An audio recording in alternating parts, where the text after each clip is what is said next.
नमस्कार विद्यार्थी मित्रांनो, आज आपण 12वी कॉमर्सच्या पाठ्यपुस्तकामधील डिस्काउंट हा जो चॅप्टर आहे त्याचे काही बेसिक कन्सेप्ट्स बघणार आहोत. चला तर सुरुवात करूया.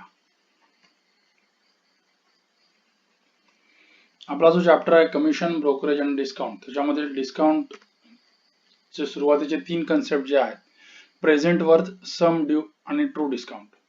ओके, हे 3 कन्सेप्ट समजून घेण्यासाठी पहिल्यांदा आपल्याला एक छोटंसं एक्झाम्पल कन्सिडर करावं लागेल. बघा, आपण एक छोटंसं ट्रान्झॅक्शन कन्सिडर करूया की आज एखाद्या सेलरने 100 रुपयाचा माल एखाद्या माणसाला दिला. आता जर त्या माणसाने लगेच ते 100 रुपये दिले आणि तो माल विकत घेतला तर ते ट्रान्झॅक्शन तिथेच कम्प्लीट झालं. जसं आपण म्हणतो की एक हात दे एक हात ले, अशा पद्धतीने इन्स्टंट ट्रान्झॅक्शन झालं, त्यामध्ये काही प्रॉब्लेम नाही. पण समोरच्या माणसाकडे किंवा बायरकडे विकत घेण्यासाठी तेवढे पैसे नसतील त्या क्षणी, तर बायर तो माल क्रेडिट वरती घेऊ शकतो. म्हणजे सेलरने तो माल जो आहे तो क्रेडिट वरती समोरच्या माणसाला दिला. आलं का लक्षात? म्हणजे कंडिशन अशी आहे बघा, suppose the goods are worth ₹100 if the payments is made on the spot. Okay, however, if a credit of 12 months is allowed, then the businessman will quote the price by adding the interest for 12 months to ₹100. Okay, या ठिकाणी आपल्याला concept समजून घ्यायचे, त्यामुळे आपण जे numbers आहेत ते सोपे आणि कॅल्क्युलेशनला इझी असे ठेवतोय. लक्षात आलं? म्हणजे ₹100, 12 मंथ 12% इंटरेस्ट, अशा पद्धतीने. आलं का लक्षात? ओके, तर कंडिशन लक्षात घ्या, त्याने क्रेडिट वरती माल दिला 100 रुपये एवढा आणि त्याच्यावरती 12 मंथ साठी 12% रेटने इंटरेस्ट आला. आता ते 12% असल्यामुळे एका वर्षासाठी ते 12 रुपये होते. Okay, so interest will be 12% per annum, then interest will be ₹12. Okay, see साधं लक्षात घ्या की एका महिन्यासाठी 1 रुपया एवढा इंटरेस्ट पडेल जर आपण 12 महिने 12% या हिशोबाने जर आपण कॅल्क्युलेशन केलं तर. आता विचार करा की या ट्रान्झॅक्शन मध्ये 1 वर्षानंतर सेलरला किती पैसे मिळाले पाहिजेत? ऑब्विसली 100 अधिक 12 म्हणजे 112 रुपये मिळायला पाहिजे. बरोबर आहे? म्हणजे बघा पुढे, customer has to pay 112 rupees after 12 months. Okay, एक छोटंसं त्या ठिकाणी मी क्लिप आर्ट दाखवलंय बघा. दोन त्या ठिकाणी पार्टीज आहेत, त्या ट्रान्झॅक्शन करतात. आपण घेतलेलंच एक्झाम्पल आहे आणि त्याच्यामध्ये काय होतं बघा, सुरुवातीचा म्हणजे प्रेझेंट त्याची व्हॅल्यू 100 रुपीज आहे, त्याच्यावरती तो 12 रुपीज ऍड करतो आहे इंटरेस्टचे आणि ultimately after 1 year he will get 112 rupees. Okay, आता याच्यामध्ये आपण दुसरा अर्थाने काय म्हणू शकतो बघा, तर in other words ₹112 due after 12 months at the 12% per annum are equivalent to ₹100 today. Okay, म्हणजे आजचे 100 रुपये हे 1 वर्षानंतरचे 12% व्याजाने होणारे 112 रुपये आहेत. आलं लक्षात? ओके, आता या ठिकाणी 3 आपण गोष्टी लक्षात घेऊया. पहिले म्हणजे आजचे 100 रुपये. Okay, that is called as present worth. Okay, त्यानंतर त्याच्यावरती ऍड केलेलं व्याज जे 12 रुपये आहे एका वर्षासाठी, so that is called as true discount. Okay, and the total sum, दोघांचे ऍडिशन 112 रुपये, it is called as sum due. आलं लक्षात?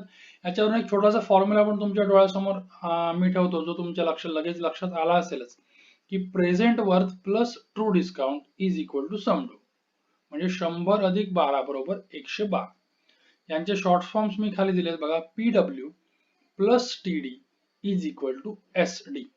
हे स्टँडर्ड शॉर्ट फॉर्म आहेत, हे आपल्याला पुस्तकामध्ये दिसतील किंवा आपल्याला क्वेश्चन पेपर मध्ये सुद्धा असे बघायला मिळू शकतील. ओके, आता आपण हे कन्सेप्ट वन बाय वन बघूया.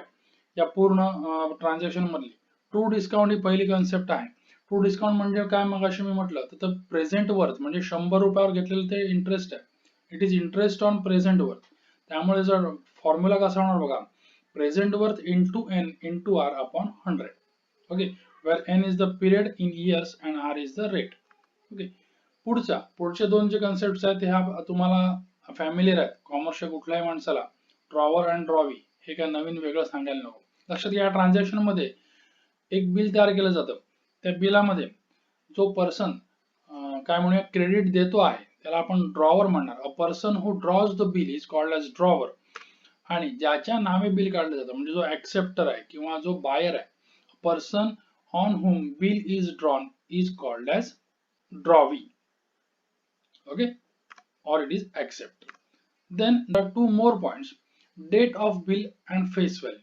ओके, ज्या दिवशी ट्रान्झॅक्शन झालं किंवा ज्या दिवशी बिल तयार केलं गेलं त्याला आपण डेट ऑफ बिल म्हणणार.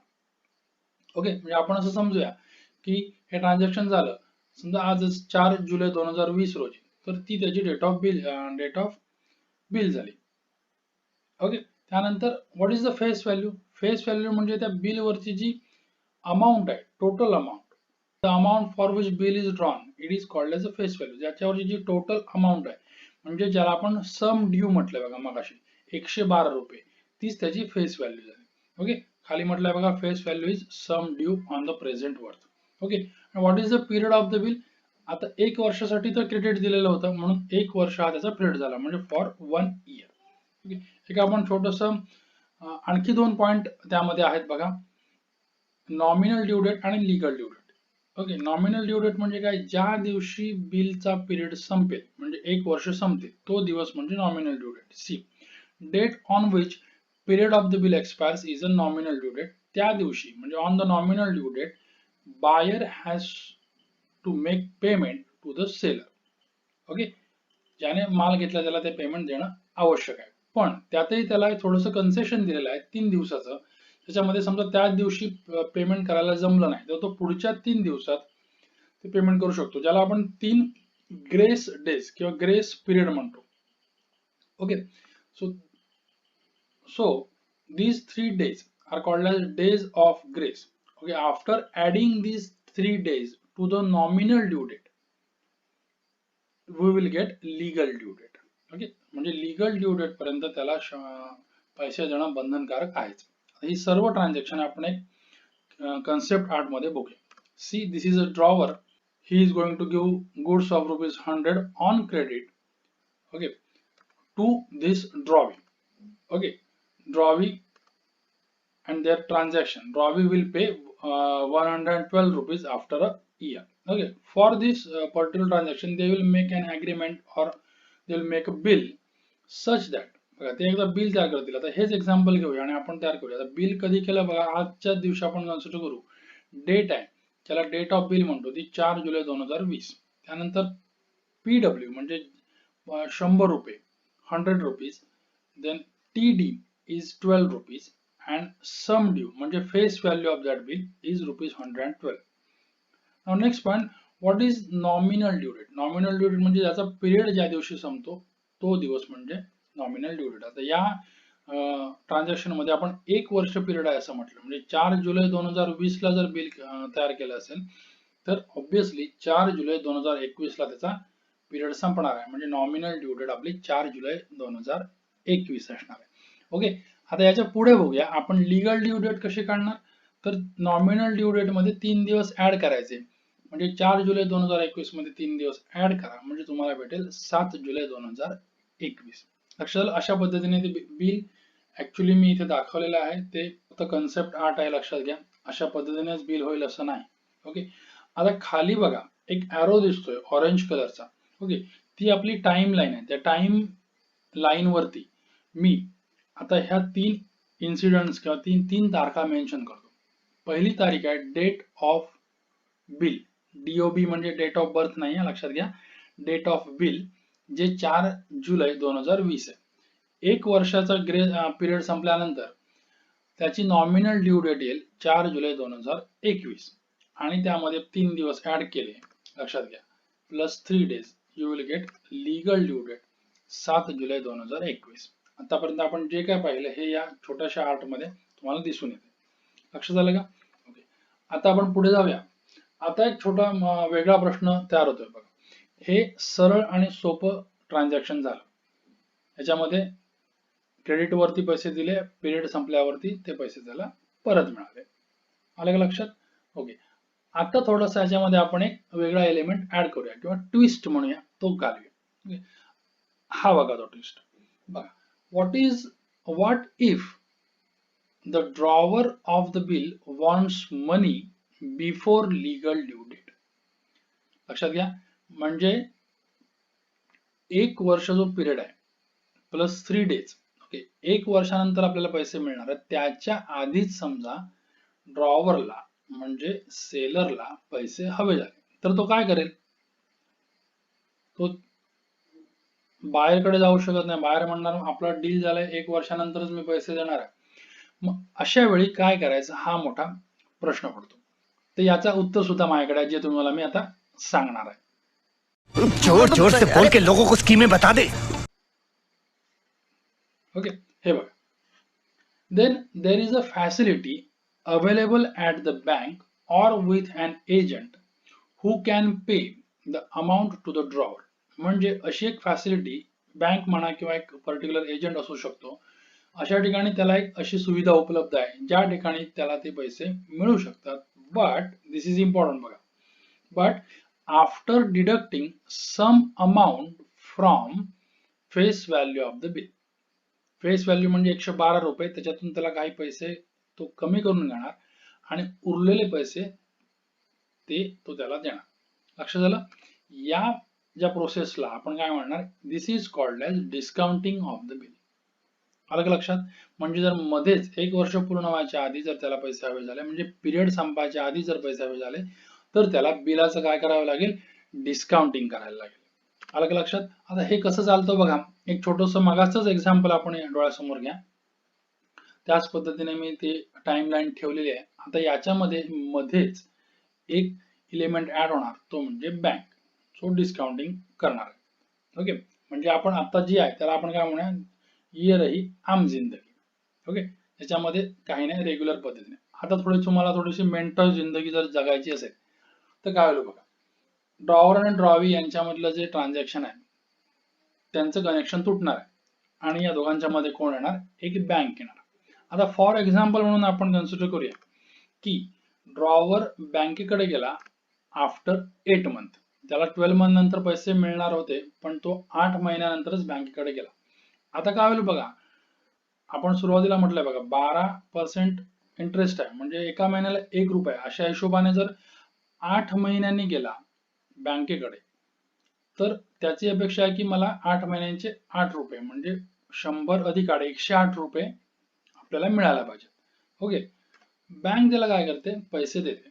ओके, पण bank will deduct some extra amount. चले एक काम कर, 200 रुपए दे और 50 रुपया काट ओव्हर ऍक्टिंग के वजह. ओके, बँक त्याला 108 रुपये न देता, म्हणजे बँकेकडे लक्षात घ्या पुढचे 4 महिन्यांनी बँकेला पैसे मिळणार. कारण लक्षात घ्या, बँकेला पैसे कधी मिळणार, after legal due date drawee बँकेला पैसे देणार 112 रुपये. ओके, 8व्या महिन्यात बँक पैसे देते ड्रॉवरला. आलं लक्षात? म्हणजे मध्ये 4 महिन्यांचा जो गॅप राहिला त्याचे 4 रुपये कट केले, म्हणजे राहिले 108 रुपये. 108 रुपये ड्रॉवरला मिळाले पाहिजेत असं आपण सिंपल एक्सपेक्टेशन ठेवूया. पण यात बँकेचा काय फायदा, मग बँकेला मध्ये येऊन उपयोग काय, मिडल जो एजंट आहे तो काय म्हणणार की या कंडिशन मध्ये मला काहीतरी त्या ठिकाणी गेन झाला पाहिजे किंवा काहीतरी फायदा झाला पाहिजे, त्याशिवाय या ट्रान्झॅक्शन मध्ये मला पडून उपयोगच नाही. उगाचच मी पैसे दिले आणि 4 महिन्यानंतर मला पैसे मिळणार आहेत, म्हणजे मी अडकून पडलो, असा मिडल एजंट म्हणू शकेल. ओके, त्यामुळे तो काय करतो की तो जो बँक म्हणूया किंवा मिडल एजंट जो आहे तो एक्स्ट्रा अमाऊंट डिडक्ट करतो. म्हणजे तो 4 रुपये न घेता 4 पेक्षा थोडीशी जास्त अमाऊंट डिडक्ट करेल. मग ती कोणती अमाऊंट आहे, तर ती अमाऊंट डिडक्ट करताना बँक काय करते, तर सम ड्यू म्हणजे 112 रुपयावरती उरलेल्या 4 महिन्याचं काय करते, इंटरेस्ट कट करते. आलं का लक्षात? आता लक्षात घ्या, ट्रू डिस्काउंट म्हणजे काय, तर 100 रुपयावरचं जे आहे ते इंटरेस्ट आहे आणि या ठिकाणी बँकेने काय केलं, 112 रुपयावरती इंटरेस्ट घेतलं. ओके, म्हणजे निश्चितच 112 रुपयावरचं इंटरेस्ट जास्त असणार आहे. उरलेल्या 4 महिन्यांसाठी काय होईल, 4 रुपये इंटरेस्ट होईल. ओके, पण बँक काय करते, 112 वरती घेत असल्यामुळे ते 4 पेक्षा थोडंसं जास्त येणार. थोडासा व्हिडिओ पॉज करायचा आणि 112 रुपयावरती 4 महिन्यांसाठी इंटरेस्ट कॅल्क्युलेट करायचं. ओके, ते म्हणजे काय होईल 112 गुणिले 4 महिने म्हणजे 4/4/12 इंटू 12% डिवायडेड बाय 100. ओके, ते इंटरेस्ट येणार 4.48. लक्षात घ्या, म्हणजे इथे 4 रुपयापेक्षा थोडस जास्त अमाऊंट आलं.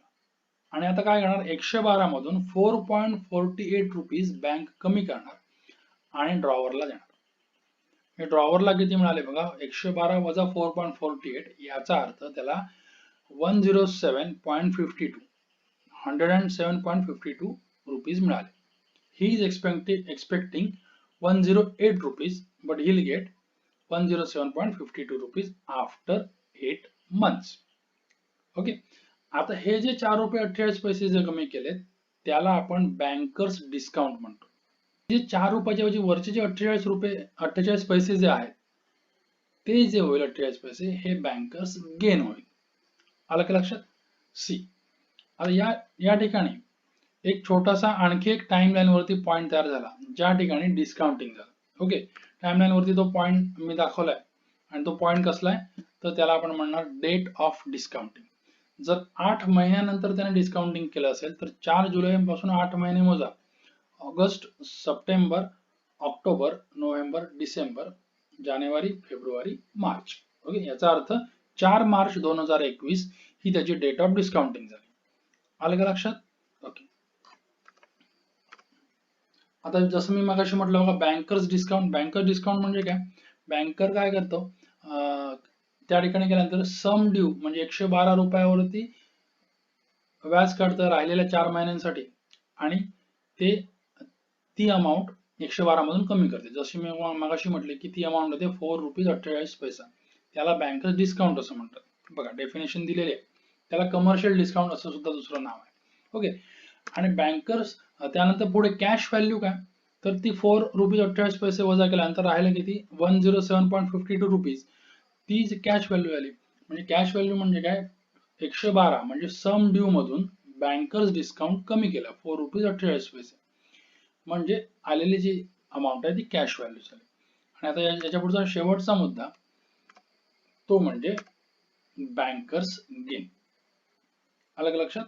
आता बँकर्स गेन मध्ये लक्षात घ्या शेवटचे 4 महिने राहिलेले असताना ऍक्च्युअल डिस्काउंट किती आहे, ट्रू डिस्काउंट 4 रुपये असणार, पण बँक किती कट करते 4 रुपये 48 पैसे, कारण ते 112 रुपयावरती इंटरेस्ट चार्ज करतोय. आलं का लक्षात? त्यामुळे हा जो बँकर्स डिस्काउंट आहे 4 रुपये 48 आणि हा 4 रुपये जो ट्रू डिस्काउंट आहे राहिलेल्या 4 महिन्यांसाठी यांचं सबट्रॅक्शन केल्यावरती 4 रुपये 48 पैसे वजा 4 म्हणजे राहणार 48 पैसे, तो त्यांचा बँकर्स गेन झाला. लक्षात घ्या, true discount is calculated on the present worth for the remaining 4 months. Banker's discount is calculated on the face value means 112 rupees 112 रुपयावरती. Okay, for the remaining 4 months. Okay, hence banker discount is always higher than true discount. लक्षात झालं? Present worth म्हणजे 100 रुपयावरती calculation केलं तो झाला TD, 112 रुपयावरती calculation केलं तो झाला बीडी. आलं लक्षात? म्हणजे निश्चितच बीडी हा जास्त असणार, म्हणजे बीडी आणि टीडी यांचा डिफरन्स जो आहे तो बँकर्स गेन झाला. म्हणजे आपण एक फॉर्म्युला बघू शकतो, BG is equal to BD minus TD. आलं लक्षात? बँकर्स गेन आणि आणखी त्यांनी पॉईंट दिला की bankers gain is equal to interest on true discount. जे आपण ट्रू डिस्काउंटची अमाऊंट काढलेली आहे ओरिजिनल त्याच्यावरती राहिलेल्या महिन्यांसाठी इंटरेस्ट जो आहे तोच म्हणजे बँकर्स गेन असतो इन शॉर्ट. आलं लक्षात? आता पुन्हा मगाशी आपण टाइमलाईन डोळ्यासमोर आणूया. मी सगळी चित्र काढून टाकली, फक्त टाइमलाईन वरती 4 इन्सिडेंट्स किंवा 4 इव्हेंट आहेत ते लक्षात ठेवा. ओके, पहिला इव्हेंट बघा इथे, डेट ऑफ बिल 4 जुलै 2020. आता 1 वर्षाचा पिरियड आहे म्हणजे ते 4 जुलै 2021 ला संपणार, म्हणजे 3 नंबरचा पॉईंट बघा, दोन्ही ब्ल्यू कलर मध्ये मुद्दाम मी दाखवले. आणि हा जो पिरियड आहे याला आपण म्हणतो पिरियड ऑफ द बिल, ज्याला एन ने डिनोट केलं जातं. हा पिरियड आपण कॅल्क्युलेट करण्यास हा पिरियड आपण प्रेझेंट वर्थ किंवा ट्रू डिस्काउंट किंवा सम ड्यू या सगळ्या गोष्टी कॅल्क्युलेट करण्यासाठी वापरतो. ओके, आता लीगल ड्यू डेट म्हणजे +3 days हे तुम्हाला कळलं. ओके, आता काय झालं, मध्येच हे 1 वर्ष पूर्ण व्हायच्या आधीच मध्ये डिस्काउंटिंग झालं, म्हणजे हा 2 नंबरचा डेट ऑफ डिस्काउंटिंगचा त्या ठिकाणी एक पॉइंट आला. ओके, तर डेट ऑफ डिस्काउंटिंग पासून शेवटचा जो पॉइंट आहे बघा, म्हणजे लीगल ड्यू डेट पर्यंत हा जो पिरियड झाला, याला आपण म्हणणार पिरियड ऑफ डिस्काउंटिंग. तो सुद्धा एन एच डिनोट केला जातो, स्मॉल एन. टेक्स्टबुक मध्ये त्याला स्मॉल एनच म्हटलंय, पण ज्यावेळी लक्षात घ्या डिस्काउंटिंगचं एक्झाम्पल असतं त्यावेळी तो पिरियड जो असतो तो डिस्काउंटिंगचा पिरियड असतो. म्हणजे कुठून, तर डेट ऑफ डिस्काउंटिंग पासून लीगल ड्यू डेट पर्यंत. ओके, हा एक काय म्हणूया टाइम लाईन ही डोळ्यासमोर ठेवून घ्या. ओके, आता हे date of period of discounting जो आहे हा, तो जनरली आपण बँकर्स डिस्काउंट काढताना वापरतो किंवा बँकर्स गेन काढताना वापरतो, किंवा उलट बँकर्स गेन किंवा बँकर्स डिस्काउंटचे जे फॉर्म्युले आहेत त्याच्यावरून जो पिरियड मिळणार तो पिरियड ऍक्च्युली कुठला असणार, डेट ऑफ डिस्काउंटिंग पासून लीगल ड्यू डेट पर्यंतचा पिरियड असणार, ओरिजिनल डेट ऑफ बिल पासूनचा नाही. लक्षात आलं का सर्वांच्या? ओके, आणखीन 2 पॉईंट लक्षात ठेवायचे बघा. ट्रू डिस्काउंट हे नेहमी प्रेझेंट वर्थ वरती काढलं जातं, म्हणजे या एक्झाम्पल मध्ये 100 रुपयावरती जे काढलं जाईल ते ट्रू डिस्काउंट आहे. आणि बँकर्स डिस्काउंट हे नेहमी सम ड्यू वरती किंवा फेस व्हॅल्यू वरती काढलं जाईल, म्हणजे या एक्झाम्पल मध्ये 112 रुपयावरती जो आपण इंटरेस्ट काढणार तो म्हणजे बँकर्स डिस्काउंट झाला. आलं का लक्षात? ओके, आता काही ॲब्रिव्हिएशन्स लक्षात घ्या. आता तुमच्या लक्षात आलं असेल, मी पटापट तुमच्या समोर ठेवतो. प्रेझेंट वर्थ म्हणजे बघा PW, सम ड्यू किंवा फेस व्हॅल्यूला SD किंवा FV म्हणणार आपण. त्यानंतर true discount is TD, bankers gain BG, bankers discount BD, cash value CV. त्यानंतर नोटेशन्स बघा. पिरियड हा N म्हणजे इयर्स मध्ये लिहायचा. समजा पिरियड तुम्हाला मंथ मध्ये दिला असेल, समजा पिरियड 3 मंथ असेल, 6 मंथ असेल, 7 मंथ असेल, तर त्याला डिवाइड बाय 12 करायचं. ओके, समजा तो पिरियड तुम्हाला डेज मध्ये दिला असेल, 50 डेज म्हटलं असेल, तर त्याला डिवाइड बाय 365 करायचे. 365 ने डिवाइड केलं की तो इयर्स मध्ये कन्वर्ट होईल. आलं का लक्षात? रेट ऑफ इंटरेस्ट हा R% आहे. आलं का लक्षात? Per annum. ओके, आता हे 3 महत्वाचे मुद्दे आपण पुन्हा रिवाइज करतो बघा. True discount is always calculated on present worth, म्हणजे या एक्झाम्पल मध्ये 100 रुपयावरती आपण काढलेला इंटरेस्ट म्हणजे true discount. Okay, bankers discount is always calculated on face value किंवा सम ड्यू, म्हणजे या एक्झाम्पल मध्ये 112 रुपयावरती काढलेलं जे आहे ते आपलं बँकर्स डिस्काउंट झालं. ओके, आणि बँकर्स गेन हे always calculated on true discount, म्हणजे या एक्झाम्पल मधला ट्रू डिस्काउंट किती होता, तर 12 रुपये वर्षभराचा इंटरेस्ट होता, त्याच्यावरती जे काढलेलं आहे इंटरेस्ट पुन्हा त्याला आपण बँकर्स गेन म्हणणार. राहिलेल्या डिस्काउंटिंगच्या पिरियड साठी आपण हे काढतो. लक्षात आलं? तिघांचे फॉर्म्युले सेम आहेत बघा, पण आपण कुठल्या व्हॅल्यू साठी ते इंटरेस्ट काढतोय. म्हणजे PW साठी असेल तर ते इंटरेस्ट TD म्हणायचं, SD साठी असेल तर ते इंटरेस्ट BD म्हणायचं, आणि TD साठी असेल तर ते इंटरेस्ट BG म्हणायचं. आलं का लक्षात? ओके, आता आपण लिस्ट ऑफ फॉर्म्युले तयार करूया. हे पहिले 2 फॉर्म्युले तुम्हाला सुरुवातीच्या 2 कन्सेप्ट मध्ये कळले असतील. Sum due is present worth plus true discount, त्यानंतर true discount is present worth into N into R upon 100. Okay, हे आपण सुरुवातीलाच बघितले.